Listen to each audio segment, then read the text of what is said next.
Hey Superman, j'espère que tu vas bien. Aujourd'hui, on se retrouve du coup pour notre rendez-vous quotidien où je réponds à une question fitness, nutrition sur Instagram. Et donc toi aussi, rejoins-moi juste en dessous. Pose-moi les questions qui t'intéressent et tu auras peut-être la chance d'être sélectionné en vidéo. Aujourd'hui, je réponds à la question de Dublino Lescure qui me demande: bonjour, perdre 1000 calories pour une séance de sport, cela aide-t-il à maigrir? Alors, il y a beaucoup de choses à reprendre dans cette question.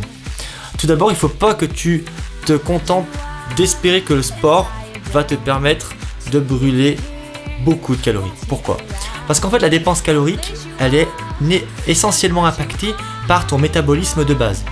Ton métabolisme de base, qu'est-ce que c'est? C'est le nombre de calories que ton corps va devoir dépenser chaque jour pour assurer tes fonctions vitales. La respiration par exemple, la production de chaleur, la thermogénèse, le cœur, le cerveau, etc. Le fait de respirer, tout ça consomme des calories. Donc c'est la dépense majoritaire. Ensuite, donc ça c'est 80% de la dépense. Ensuite, tu as l'effet thermique des aliments, parce que quand tu manges, la digestion coûte de l'énergie. On est aux alentours de 10%. Tu as également la dépense liée en dehors des activités physiques et sportives. Donc on appelle ça le NEAT, Non-Exercise Thermogenesis. Donc par exemple, la marche. Est-ce que tu fais 10 000 pas par jour? Eh ben, c'est d'ailleurs ce que je te conseille de faire. Ça va permettre d'entretenir ton métabolisme le plus haut possible. Et ça représente combien? Ça représente 10% également.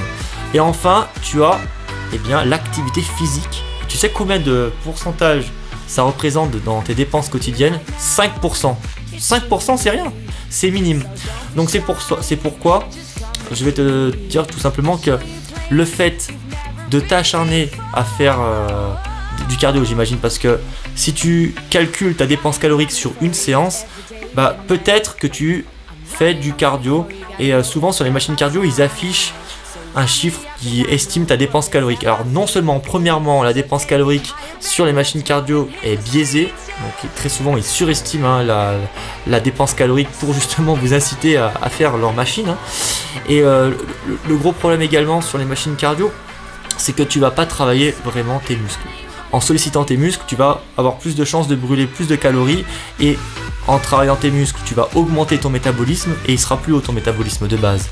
Donc c'est vraiment ça qu'il faut que tu fasses, c'est de la musculation. Et quand même tu fais de la musculation avec des charges lourdes, et ben tu vas pas brûler tant que ça de calories. Juste l'avantage, c'est que tu vas te muscler en ayant des muscles. Plus tu as de muscles, plus ton métabolisme de base est élevé. Et qu'est-ce que je te dis?